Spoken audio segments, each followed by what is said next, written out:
नमस्कार दोस्तों, मेरा नाम है आकाश और मैं आप सभी का अपने YouTube channel A to Z study में बहुत बहुत स्वागत करता हूं।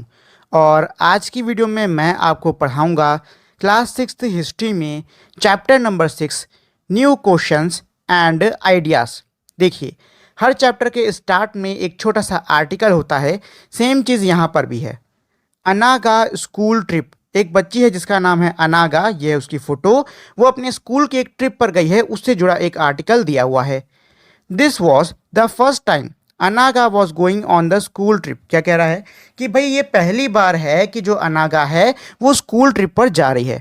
दे boarded the train from Pune in Maharashtra late at night.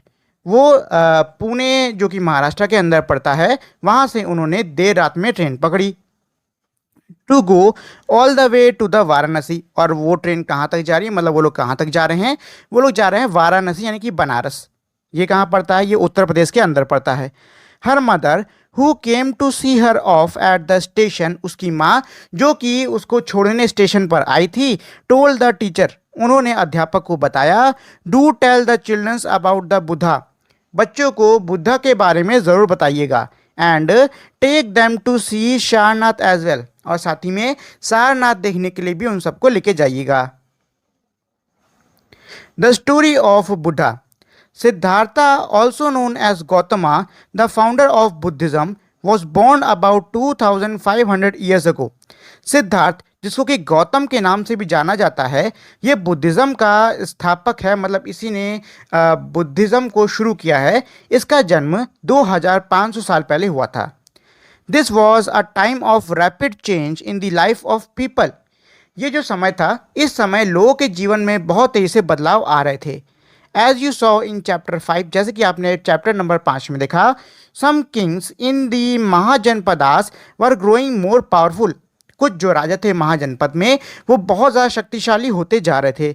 New cities were developing, नए नए जो शहर हैं वो बन रहे थे। And life was changing in the village as well, और जो गाँव का ग्रामीण जीवन है वो भी बदल रहा था।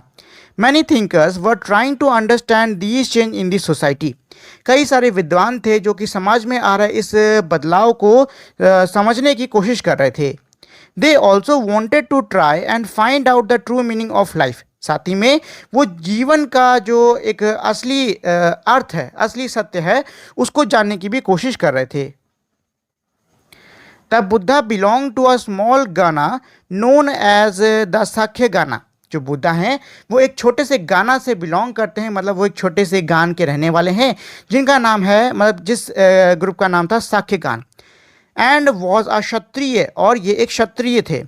When he was a young man, जब वो जवान लड़के थे, he left the comfort of his home in search of knowledge, उन्होंने ज्ञान की तलाश में अपना घर छोड़ दिया। He wandered for several years, वो कई सालों तक ऐसे ही भटकते रहे।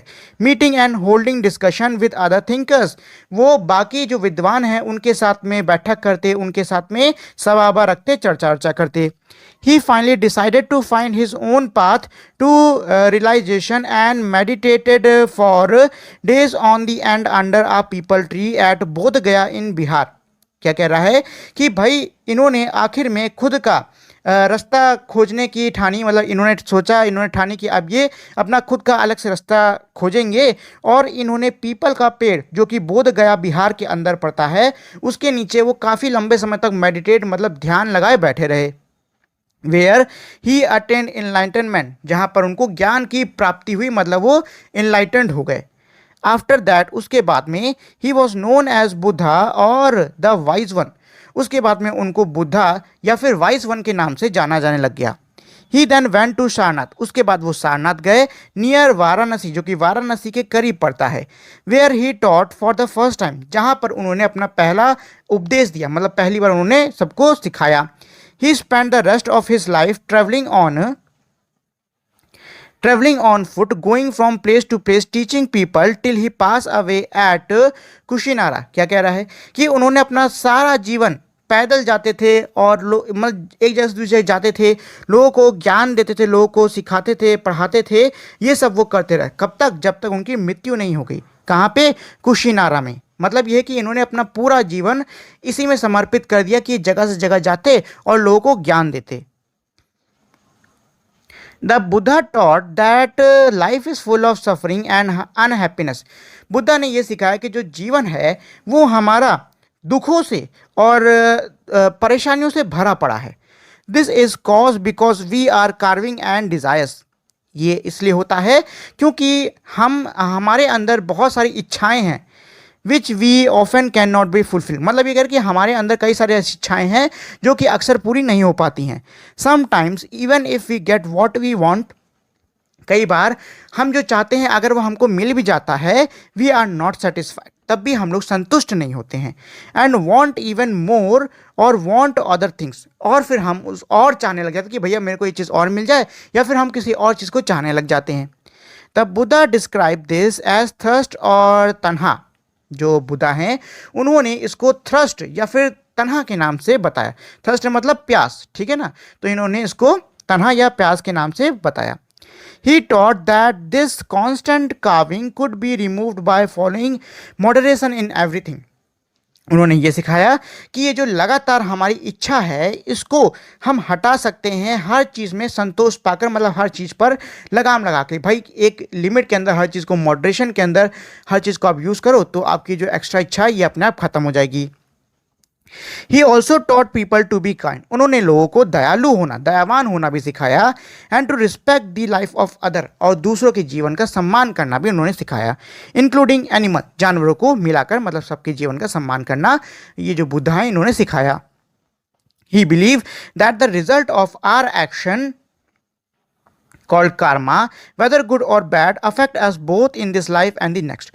उनका ये मानना था कि हमारे जो काम का जो रिजल्ट है, जिसको कि उन्होंने कर्म के नाम से बताया यानी कर्मा के नाम से बताया, वो हमारे इस जीवन को और हमारे आने वाले अगले जीवन पर भी प्रभाव करता है। The Buddha taught in the language of ordinary people Prakrit. जो बुद्धा हैं उन्होंने जो आम भाषा, आम लोगों की जो भाषा थी प्राकृत, उसमें लोगों को ज्ञान दिया। So that everyone could understand his message, ताकि हर कोई उनके इस संदेश को समझ सके। What was the language used to compose the Vedas? Vedas को कंपोज करने के लिए कौन सी भाषा का इस्तेमाल किया गया था? तो यहाँ पे इसका आंसर है संस्कृत, और टू बी एग्जैक्ट यह है एंशियंट संस्कृत, यानी प्राचीन संस्कृत जो है उसका इस्तेमाल किया गया था। He also encouraged people to think for themselves rather than to simply accept what he said.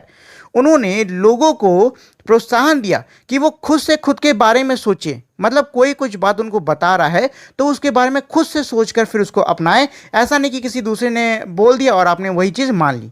मतलब यही है कि उन्होंने लोगों को प्रोत्साहन दिया कि वो अपने बारे में सोचें, ठीक है, दूसरों की कही हुई बात को ऐसी ना माने। Let us see how he did this. चलिए अब हम देखते हैं कि उन्होंने ऐसा कैसे किया। The story of Kisha Gautami. अब देखिए यहाँ पे एक छोटा सा आर्टिकल है, उसको पढ़ लेते हैं, देन हम लोग चैप्टर पे आगे जाएंगे।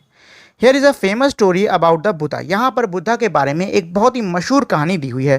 Once there was a woman name Kisa Gautami. एक बार की बात है, किशा गौतमी नाम की एक महिला थी, हु सन हैज़ डाइड, जिसके बेटे की मौत हो गई थी। She was so sad that she roamed through the street of the city carrying the child with her, asking for help to bring him back to life. वो इतना ज़्यादा दुखी हो गई इससे कि वो अपने बेटे का मृत शरीर अपने हाथों में लिए शहर की सड़कों पे भटक रही थी ताकि कोई उनकी सहायता करे, ताकि वो अपने बेटे के जीवन को वापस ला सकें। A kind man took her to Buddha. एक दयालु व्यक्ति उनको बुद्धा के पास लेकर आया। द बुद्धा सेड, बुद्धा ने ये कहा, bring me a handful of mustard seed and I will bring your child back to life.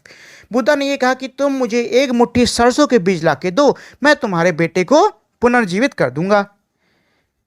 Kisha Gautami was overjoyed and started off at once. ये सुन के जो किशा गौतमी है वो बहुत ही खुश हुई और वहाँ से जाने लग गई।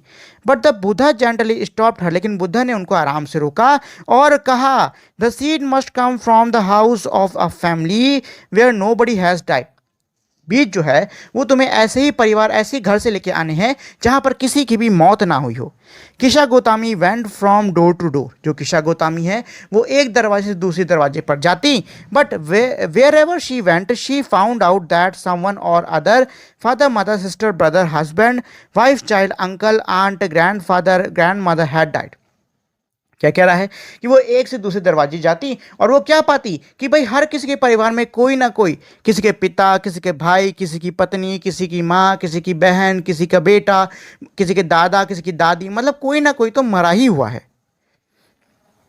What was the Buddha trying to teach the sorrowing mother, मतलब ये कि जो बुद्धा हैं वो इस दुखियारी जो माँ है इसको क्या सिखाना चाह रहे थे। तो देखिए, बुद्धा जो हमने ऊपर की कहानी पढ़ी है इससे तो हमको यही समझ में, मतलब मुझको तो यही समझ में आ रहा है कि जो बुद्धा है वो इनको ये समझाना चाह रहे थे कि जो मृत्यु है वो सबकी आती ही आती है, कोई भी मृत्यु से परे नहीं है, और मृत्यु सभी के लिए बराबर है, सभी के घर में आती है और सभी को उसको अपनाना, मतलब जब समय आएगा तो उसको अपनाना पड़ता है। उपनिषद। Around that time, various other thinkers also tried to find answers to philosophical question। क्या कह रहा है, इसी समय कई सारे और भी विद्वान थे जो कि कई सारे फिलोसॉफिकल यानी दार्शनिक प्रश्नों के उत्तर ढूंढना चाहते थे। प्रश्न कौन कौन से थे? Some of them wanted to know about the life after death, कुछ मृत्यु के बाद के जीवन के बारे में जानना चाहते थे। Others wanted to know why sacrifices should be perform, कुछ जानना चाहते थे कि भाई बलियां क्यों दी जा रही हैं। Many of these thinkers felt that there was something permanent in the universe that would last even after death. कई सारे विद्वानों का ये मानना था कि भाई हमारे यूनिवर्स के अंदर कोई परमानेंट चीज़ है जो कि मृत्यु के बाद भी बनी रहेगी। दे डिस्क्राइब दिस एज आत्मा, उन्होंने इसको आत्मा कहा, और इंडिविजुअल सोल बोला, एंड द ब्रह्मांड और यूनिवर्सल सोल। क्या कहा कि भाई इन्होंने आत्मा और ब्रह्मांड का कॉन्सेप्ट दिया है। They believe that ultimately both the आत्मा एंड द ब्रह्मांड वर वन, उनका ये मानना था कि भाई दोनों आत्मा और ब्रह्मांड क्या है, एक हैं। Many of their ideas were recorded in Upanishad, उनके कई सारे जो आइडियाज़ हैं वो उपनिषद के अंदर लिखे हुए हैं। These were part of later Vedic text, बाद के जो वैदिक टेक्स्ट हैं उनके ये हिस्से बने। उपनिषद लिटरली मीन्स अप्रोचिंग, उपनिषद का मतलब होता है किसी को अप्रोच करना, मतलब किसी के पास जाना, एंड सिटिंग की और बैठकर, सिटिंग नियर और किसी के करीब बैठना।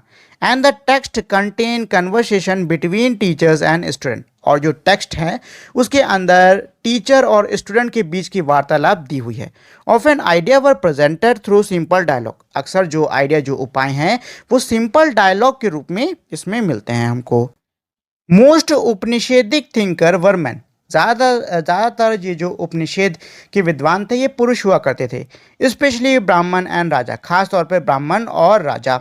Occasionally there is a mention of woman thinker, occasionally बीच बीच में कई सारी महिला विद्वानों का भी नाम इसमें आया है, उनकी भी चर्चा की गई है, जैसे कि Gargi, Apala, Ghosha and Maitreyi, who were famous for their learning and participated in debate, जो कि अपने ज्ञान के लिए बहुत ज़्यादा मशहूर थी और उन्होंने कई सारे डिबेट्स के अंदर भी पार्टिसिपेट किया। Poor people really took part in this discussion, in discussion यानी इन चर्चाओं में जो गरीब लोग हैं वो मुश्किल से ही कभी हिस्सा लेते थे। One famous exception was Satyakama जबाला, एक जो बहुत ही मशहूर एक्सेप्शन है वो क्या है, वो है सत्यकामा जबाला का, who was named after his mother, जिनका नाम अपनी माँ के नाम पर पड़ा था। द स्लेव वुमेन जबाली, उनकी माँ कौन थी, वो एक गुलाम महिला जिसका नाम जबाली था वो थी। He had a deep desire to learn about reality, वो रियलिटी यानी सच्चाई के बारे में जानने के लिए उनके मन में बहुत ज़्यादा क्या थी, इच्छा थी। Was accepted as a student by a Brahmin teacher named Gautam, और उनको एक ब्राह्मण टीचर जिनका नाम गौतम था उनके द्वारा छात्र के रूप में एक्सेप्ट किया गया था। And become one of the best known thinker of the time, और वो उस समय के एक बहुत ही एक जाने माने विद्वान बन गए थे। Many of the ideas of Upanishad were later developed by the famous thinker Shankaracharya, जो उपनिषद के कई सारे जो आइडियाज़ थे वो आगे चल के और डेवलप किए गए थे किनके द्वारा, शंकराचार्य नाम के एक व्यक्ति द्वारा। About home you will read in class 7th, क्या कह रहा है, इनके बारे में आप कक्षा 7 में पढ़ोगे। Fani the grammarian, this was also the time when other scholars were at work, इस समय ये वो समय था जब कई और अलग अलग जो विद्वान हैं वो अपने काम में लगे हुए थे। One of the most famous was Panini. उनमें से एक बहुत ही मशहूर कौन है? फानिनी है। Who prepare a grammar for Sanskrit, जिन्होंने संस्कृत के लिए व्याकरण को तैयार किया। He arrange the vowel and consonant in special order, उन्होंने एक खास ऑर्डर यानी एक खास क्रम में जो स्वर और व्यंजन होते हैं उनको लगाया। And then use these to create formula like those found in algebra, और फिर उन्होंने इनका इस्तेमाल करके कई सारे फॉर्मूले बनाए जैसे कि अलजेब्रा में होते हैं वैसे फॉर्मूले बनाए। He use these to write down the rules of language in short formula, उन्होंने इसका इस्तेमाल किया ताकि जो भाषा है उसको छोटे छोटे फॉर्मूलास में लिखी जा सके। अराउंड 3000 ऑफ देम, मतलब 3000 फॉर्मूले थे भैया संस्कृत के। जैनिज्म, अब हम लोग जैनिज्म के बारे में पढ़ने वाले हैं।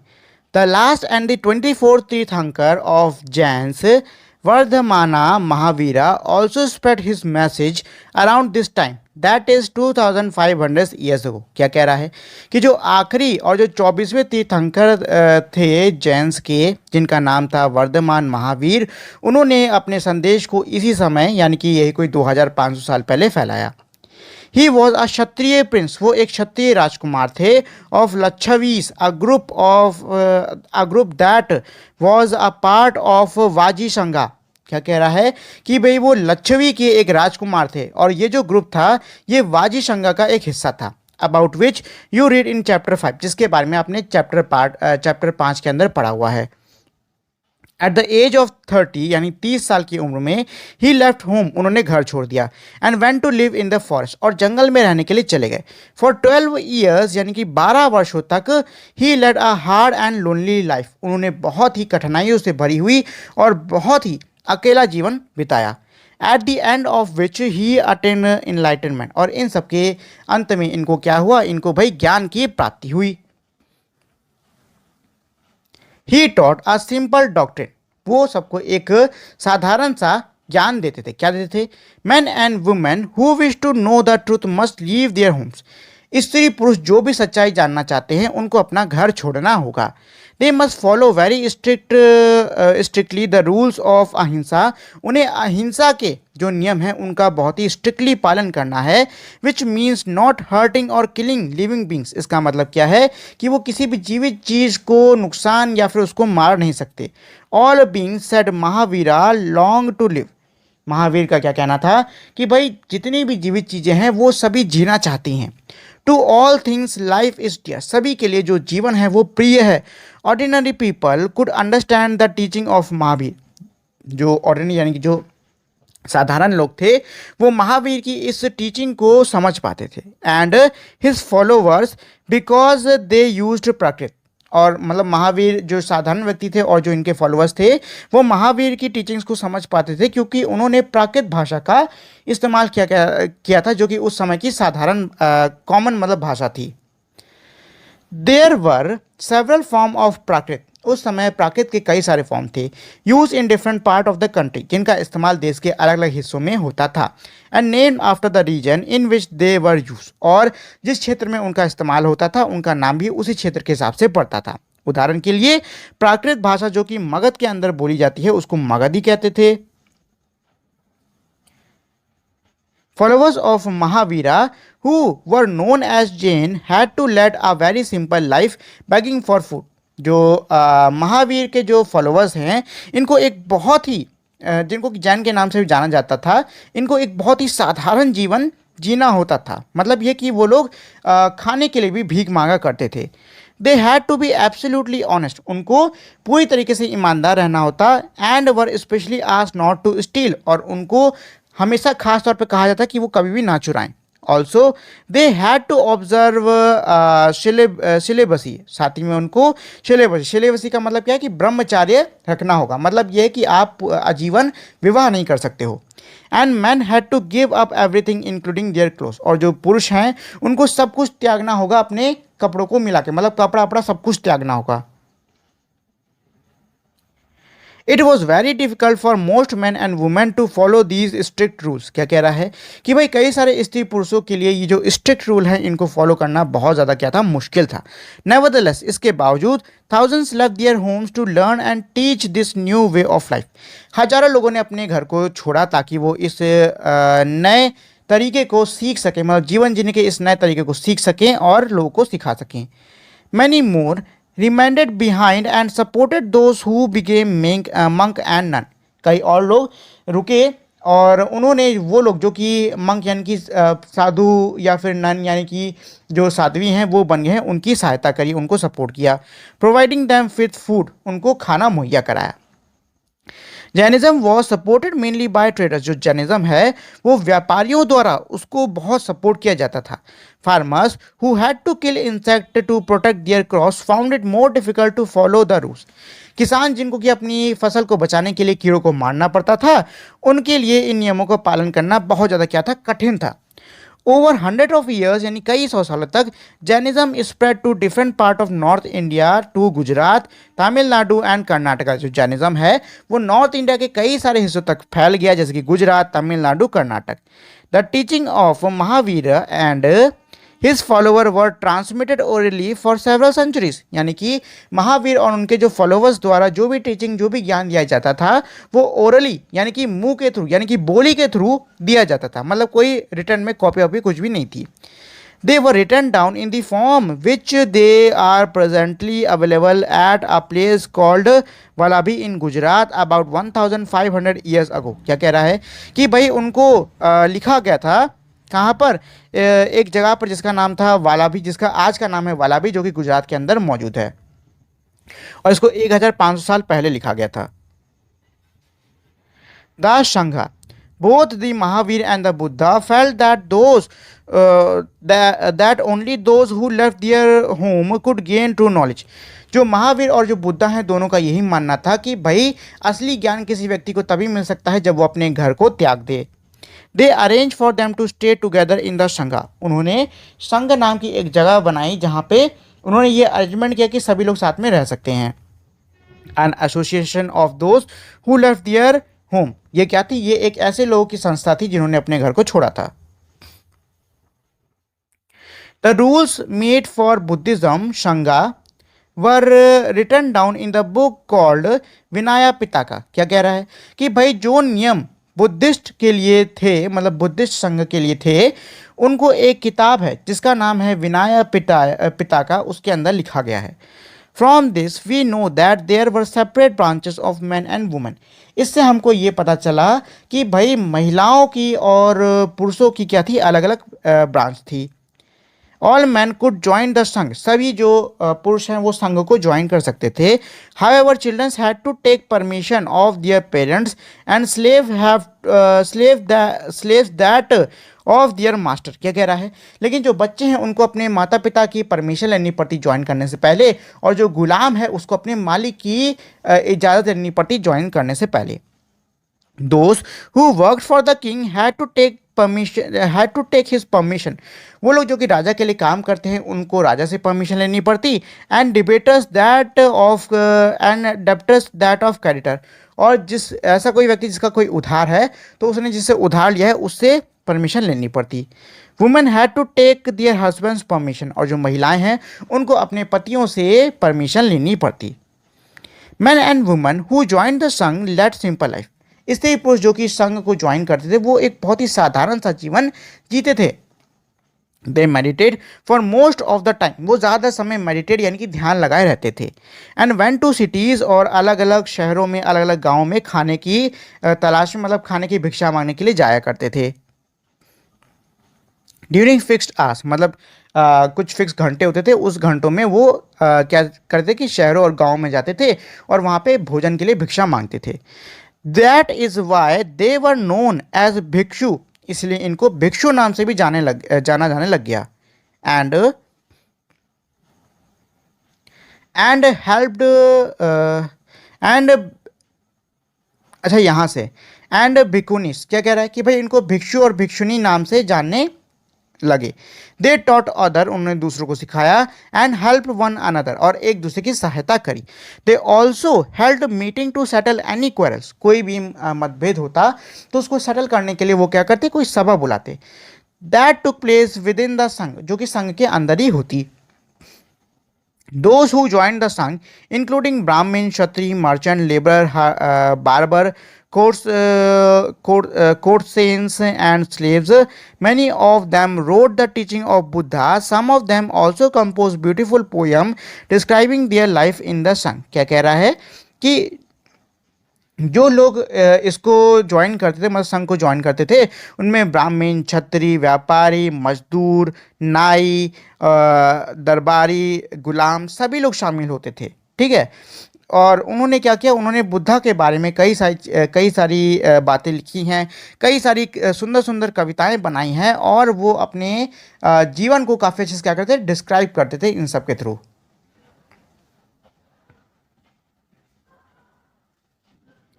Viharas. To begin with, both Jainism and Buddhism monk went from place to place throughout the years. क्या कह रहा है कि भाई दोनों जो जैन और जो बुद्धिस्ट मंक थे वो पूरे साल जगह से जगह जाते थे लोगों को ज्ञान देने के लिए। The only time they stayed in one place was during the rainy season, और वो सिर्फ बारिश के मौसम में ही किसी जगह पे ठहरते थे। When it was very difficult to travel, जब सफ़र करना बहुत ज़्यादा क्या था, कठिन था। Then their supporters built temporary shelter for them in the garden, और they live in natural cave in hilly areas. उनके जो सपोर्टर हैं, उनके जो समर्थक हैं, वो बगीचे में इनके रहने के लिए बहुत ही साधारण सा आसरा बना देते, या फिर वो गुफाओं में रहते थे। As time went on, जैसे जैसे समय बीता गया, many supporter of भिक्षु and भिक्षुनीज and they themselves felt the need of more permanent shelter, and so monasteries was built. क्या कह रहा है कि भाई जैसे समय बीतता गया, जो भिक्षु और जो भिक्षुनी थे, साथ में जो इनके समर्थक थे, उनको भाई ये ज़रूरत महसूस होने लग गई कि कोई एक परमानेंट सेटलमेंट हो, कोई एक ऐसी जगह हो जहाँ पे वो परमानेंटली रह सके, और इसीलिए मोनेस्ट्रीज़ को बनाया गया। मोनेस्ट्रीज किसको कहते हैं? मोनेस्ट्रीज़ उन जगहों को कहते हैं जहाँ पे जो साधु संत मंक होते हैं ये सब रहते हैं। These were known as viharas. इनको क्या, इनको विहार के नाम से जाना जाता था। The early viharas were made of wood and then of brick. जो शुरुआती विहार है वो लकड़ी का बना था और उसके बाद ईंट का बनने लग गया। Some were even in cave that were dug out in the hills. कुछ तो गुफा के अंदर बने थे जो कि पहाड़ों को काट कर बनाए गए थे। स्पेशली इन वेस्टर्न इंडिया, खासकर जो वेस्टर्न यानी जो पश्चिमी भारत का हिस्सा है, वहाँ पर हमको ऐसी कई सारी गुफाएं देखने को मिल जाएंगी। वेरी ऑफन यानी कि अक्सर, the land on which the Vihar was build, यानी कि वो जमीन जिसके ऊपर विहार को बनाया जाता था, was donated bye a rich merchant और अ लैंड ओनर। अक्सर उसको, मतलब उस जमीन को कोई एक अमीर व्यापारी या फिर कोई बहुत बड़ा ज़मींदार क्या करता था, डोनेट यानी कि दान इनको देता था। और किंग मतलब राजा द्वारा, किसी अमीर व्यापारी द्वारा या किसी बड़े जमींदार द्वारा वो ज़मीन इनको दान में दी जाती थी ताकि उस पर विहार बना सकें। The local people come with gift of food, clothing and medicine for the bhikshus and the bhikshunis. क्या कह रहा है कि भाई जो लोकल जो स्थानीय लोग होते थे वो भिक्षु और भिक्षुनी के लिए क्या करते थे कि भाई वो इनके लिए कई सारे तोहफे जैसे कि खाना हो गया, कपड़े हो गए, दवाई हो गई, ये सब लेके आते थे। In return they taught the people, इसके रिटर्न में जो ये हैं जैन जो हैं ये क्या करते थे, ये लोगों को सिखाते थे, ज्ञान देते थे उनको। Over a century Buddhism spread to many part of the subcontinent and beyond. क्या कह रहा है कि भाई कई शतकों में जो बुद्धिज्म है वो देश के कई सारे हिस्सों तक फैल गया, यहाँ तक कि देश के बाहर बाहर तक फैल गया। A new form of Buddhism known as Mahayana Buddhism now developed. एक जो नया फॉर्म था बुद्धिज़्म का जिसका नाम था महायाना बुद्धिज़्म, वो अब डेवलप हो गया। These had two distinct features. इसके दो डिस्टिंक्ट मतलब दो बहुत अलग फीचर्स थे। क्या थे? Earlier the Buddha presence was shown in sculpture by showing certain signs. For instance, his attainment of enlightenment was shown by the sculpture of people tree. क्या कह रहा है? इससे पहले जो बुद्धा हैं उनकी कई सारी अलग अलग मुद्राओं में क्या होती थी, मूर्तियां बनती थी। ठीक है, जैसे कि जो पीपल का पेड़ है, मतलब जो पीपल के पेड़ की जो वो है क्या बोलते हैं मूर्ति है, वो जो बुद्धा हैं उनके इनलाइटनमेंट यानी उनको जो ज्ञान मिला है उसको दर्शाने के लिए की जाती थी, मतलब उसको दर्शाने के लिए बनाई जाती थी। Now statues of Buddha were made. अब जो बुद्धा हैं उनके खुद के स्टैचू बनने लगे हैं। मतलब ये है कि भाई पहले क्या होता था कि बुद्धा के खुद के स्टैचू नहीं बनते थे, जबकि जो उनकी डिफरेंट डिफरेंट चीज़ें हैं उनको शो करने के लिए, उनको दिखाने के लिए अलग अलग सिंबल्स का यूज़ होता था, अलग अलग चीज़ों का यूज़ होता था, और उन्हीं के जो स्कल्पचर है, उन्हीं के जो स्टैचू है वो बनते थे। जैसे कि उनको जब ज्ञान मिला था उसको दर्शाने के लिए पीपल के पेड़ के जो वो हैं मूर्तियाँ हैं उनको बनाई जाती थी। लेकिन अब क्या है कि भाई बुद्धा की खुद की मूर्ति बनने लग गई है। Many of these were made इन मथुरा। इनमें से कई सारी मथुरा के अंदर बनाई गई थी, while other were made in Taxila, जबकि दूसरी तक्षशिला के अंदर बनाई गई थी। The second change was the belief in Bodhisattvas. जो दूसरा सबसे बड़ा चेंज था वो था बौद्धायस्वा के अंदर बिलीव, यानी कि इनका बौद्धायस्वा के अंदर विश्वास भरोसा बढ़ गया था। These were suppose to be the person who had attend enlightenment. Bodhisattvas ये उन लोगों को कहते थे जिनको इनलाइटनमेंट यानी जिनको ज्ञान की प्राप्ति हो चुकी है। चलिए अब यहाँ पे छोटा सा आर्टिकल है, इसको पढ़ लेते हैं। स्टेज ऑफ लाइफ, आश्रम। आश्रम means a stage of life. आश्रम का मतलब क्या होता है, जीवन के अलग अलग पहलू, जीवन के अलग अलग समय काल या चक्र।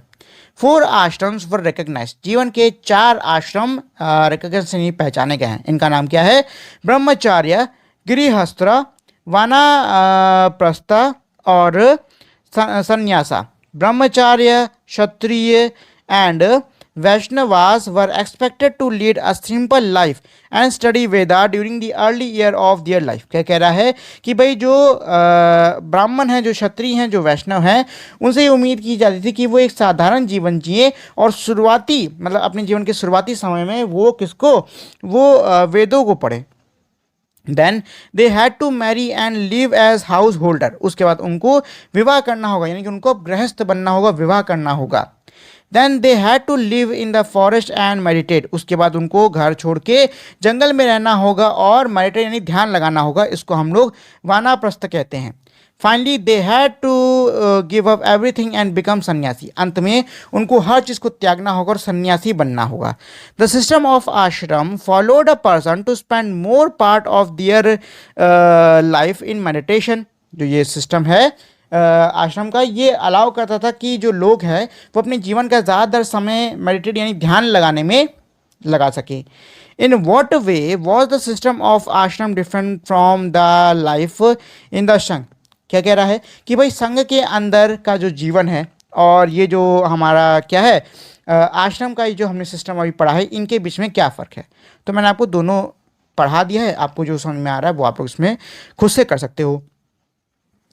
Once they attain enlightenment, they could live in a complete isolation and meditate in peace। क्या कह रहा है कि एक बार जब उनको ज्ञान की प्राप्ति हो जाती तो वो अकेले में मतलब एकांत में रह सकते थे और शांति से मेडिटेट यानी कि शांति से ध्यान लगा सकते थे। However, instead of doing that, they remain in the world to teach and help other people। लेकिन ये करने की बजाय ये लोग दुनिया में ही रहे और बाकी लोगों को सिखाया। The worship of Bodhisattvas became very popular. जो ये बौद्धायस्वा की जो वर्शिप है ये बहुत ज़्यादा मशहूर हो गई। And spread throughout central Asia, China and later to Korea and Japan. और ये जो टीचिंग है ये central Asia, China, Korea, Japan यहाँ तक फैल गई। Buddhism spread to western and southern India. जो बुद्धिज़्म है वो वेस्टर्न और सदर्न भारत तक भी पहुँच गई। Where dozen of caves were hollowed out of hill for bhikshus to live in। जहाँ पर कई दर्जनों गुफाओं को पहाड़ से काट कर खाली किया गया ताकि उनमें ये जो भिक्षु हैं ये रह सकें। Buddhism also spread south eastward. जो बुद्धिज़्म है वो ईस्टवर्ड की तरफ भी फैला। To Sri Lanka, Myanmar, Thailand and other part of south east Asia including Indonesia.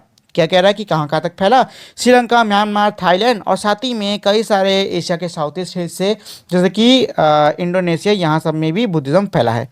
The older form of Buddhism known as Theravada Buddhism was more popular in these areas. इन क्षेत्रों के अंदर जो थ्रीवाड़ा बुद्धिज्म था, जो कि पुराना तरीका था बुद्धिज्म का, उसको कहते हैं, वो ज़्यादा यहाँ पे मतलब इन क्षेत्रों में पॉपुलर था। Pilgrim, Pilgrim are men and women who undertook journey to holy places in order to offer worship। क्या कह रहा है? पिलग्रिम, पिलग्रिम किनको कहते हैं? भक्त जन को, यानी भक्तगण को कहते हैं हिंदी में। तो इसका मतलब क्या है कि ये जो भक्तगण हैं ये उन स्त्री और पुरुषों को कहते हैं जो कि लंबा सफर तय करते हैं ताकि जो पूजा प्रार्थना है वो कर सके।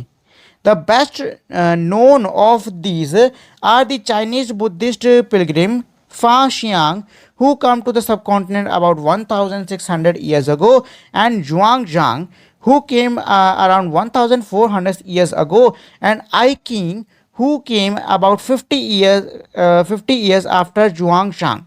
क्या कह रहा है कि भाई बहुत ज़्यादा हमारे वेल नोन, मतलब बहुत ज़्यादा हमारे जाने माने मशहूर चाइनीज़ बुद्धिस्ट जो भक्त थे वो कौन थे? उनमें से फा शियांग थे जो कि इंडिया के सब कॉन्टिनेंट में 1600 साल पहले आए थे। जुआंग शांग थे जो कि 1400 साल पहले आए थे। और आई किंग थे जो कि जुआंग शांग के 50 साल बाद में आए थे। They come to visit places associated with the life ऑफ द बुद्धा। वो भारत में इसलिए आए थे ताकि उन जगहों पे जा सके जो कि बुद्धा के जीवन से जुड़े हुए हैं। As well as famous monastery, साथ ही में वो जो मशहूर मोनेस्ट्रीज थे वहाँ पे भी वो गए थे। Each of these Pilgrim left an account on his journal. जो भी ये पिलग्रिम है उन्होंने अपने जर्नल यानी कि अपनी डायरी के अंदर इसका अकाउंट लिखा है। They wrote of the danger they encounter on their travel. उन्होंने उसके अंदर अपने सफ़र के अंदर जो उन्होंने खतरे का सामना किया उसके बारे में लिखा है। which often took years of the countries and monasteries that they visit। साथ ही में मतलब जो कि उनको करने में कई साल लग जाते, साथ ही में वो जिस देश में जाते, जिस मोनेस्ट्री में जाते, जहाँ पर भी वो जाते, उस सब के बारे में अपनी किताब, अपनी कॉपी में लिखते। Nalanda, a unique center of learning। Zhuangzhang and other pilgrims spent time studying in Nalanda, Bihar. जुआंगशांग और जो बाकी भक्तगण थे उन्होंने काफ़ी अपना समय नालंदा के अंदर पढ़ने में बिताया। The most famous Buddhist monastery of the period, वो उस समय की बहुत ही मशहूर बुद्धिस्ट मोनेस्ट्री थी। This is how he describe it, और इस प्रकार से उन्होंने इसका वर्णन किया था। क्या कहा था? The teachers are men of highly ability and talent. मतलब जो अध्यापक हैं वो पुरुष हैं जिनमें बहुत अच्छी काबिलियत है। They followed the teaching of Buddha in all sincerity, और वो पूरी सिंसियरिटी के साथ में, मतलब पूरी तन मन से, पूरी इच्छा के साथ में बुद्धा की जो टीचिंग्स है उसका पालन करते हैं। The rules of monasteries are strict. जो नियम है मोनेस्ट्रीज के वो बहुत ही सख्त हैं। And everyone had to follow them, और हर किसी को उसका पालन करना होगा। Discussions are held throughout the day. दिन भर में कई सारी चर्चाएं रखी जाती हैं।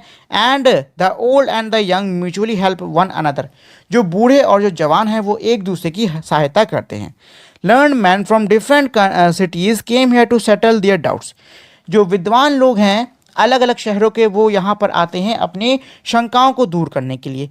The gatekeeper ask new entrance difficult question. जो गेट कीपर है, जो बाहर दरवाजे पे खड़ा हुआ जो दरबारी है, वो नए जो आया हुआ व्यक्ति है उससे कठिन सवाल पूछता है।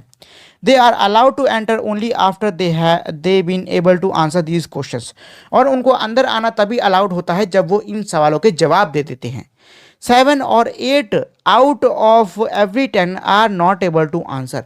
और 10 में से 7 और 8 लोग ऐसे होते हैं जो कि इसका जवाब नहीं दे पाते हैं। तो ये हो गया हमारा पूरा का पूरा चैप्टर, और ये थी इसकी पूरी पूरी मीनिंग। आई होप आपको इसकी मीनिंग समझ में आ गई होगी। अब चलिए इसके क्वेश्चन आंसर्स कर लेते हैं।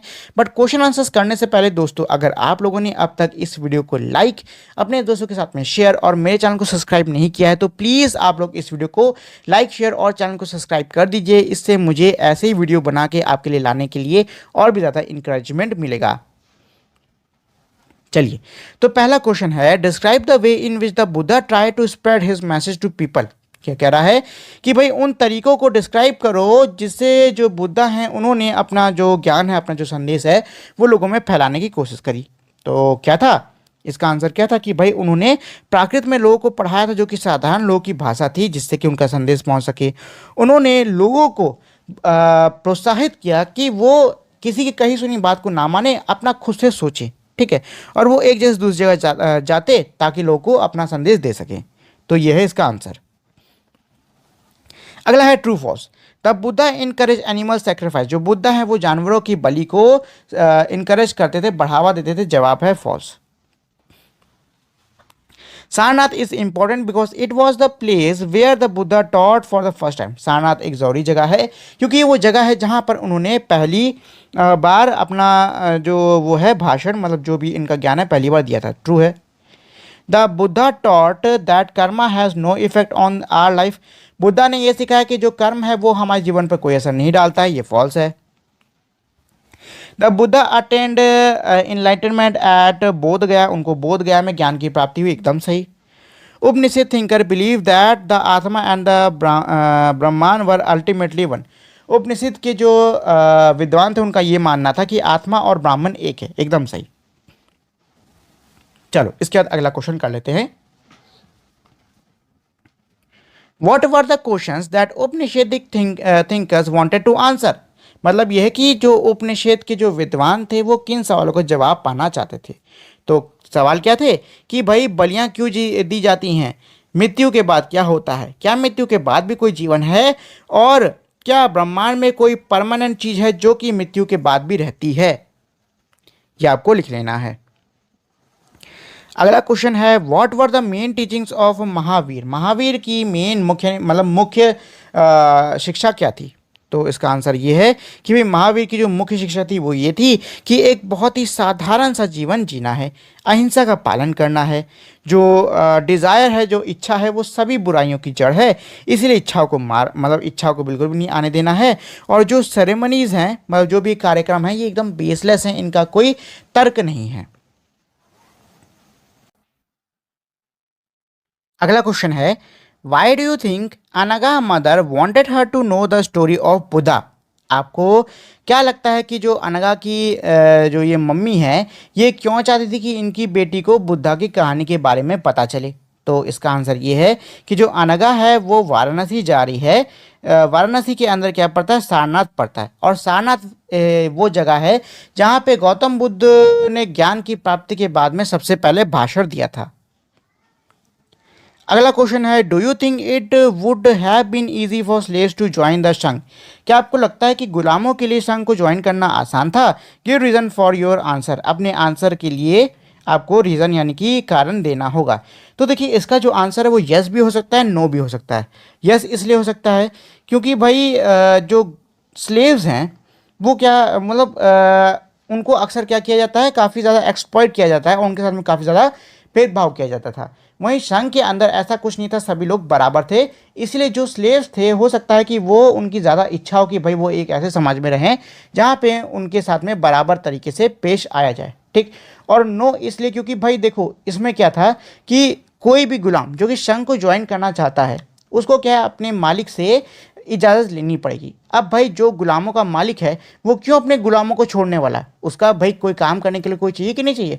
तो हो सकता है कि भाई जो कई सारे जो मालिक हैं वो अपने गुलामों को इजाज़त देते भी हों और कई सारे अपने गुलामों को इजाज़त नहीं भी देते हों, ठीक है। तो इसका जो आंसर है वो मिक्स हो सकता है, यस भी हो सकता है और नो भी हो सकता है।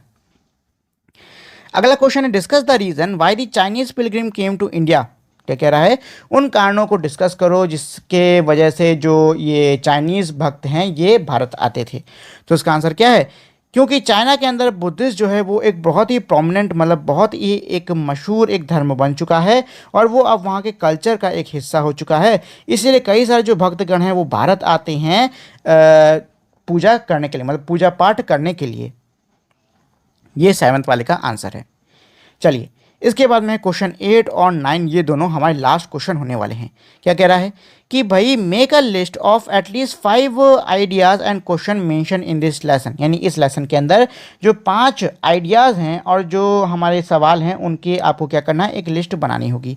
Choose 3 from the list and discuss why you think they are important even today. अपनी सूची में से किन्हीं 3 को चुनो और फिर चर्चा करो अपने दोस्तों के साथ में किस बात पे, इस बात पे कि भाई ये आज भी क्यों महत्वपूर्ण है। अगला क्वेश्चन है, find out more about man and woman who renounce the world today. क्या कह रहा है कि भाई उन स्त्री पुरुषों के बारे में और जानकारी इकट्ठा करो जिन्होंने दुनिया को आज के समय में त्याग दिया है। वेयर डू दे लिव, वो कहाँ रहते हैं, वो कौन से कपड़े पहनते हैं, वो क्या खाते हैं और उन्होंने दुनिया को क्यों त्यागा है। ठीक है, तो ये था हमारे आज की क्लास का लास्ट क्वेश्चन। इसी के साथ में हमारी जो आज की क्लास है ये पूरी कंप्लीट। उम्मीद है आपको ये पूरा चैप्टर समझ में आ गया होगा, लेकिन अगर नहीं आया है तो आप मुझे नीचे कमेंट करके पूछ सकते हो, मैं आपको उसका जवाब ज़रूर दूंगा। तो दोस्तों आज के लिए इतना ही। अब हम लोग मिलेंगे हमारी अगली वीडियो में, तब तक के लिए नमस्कार।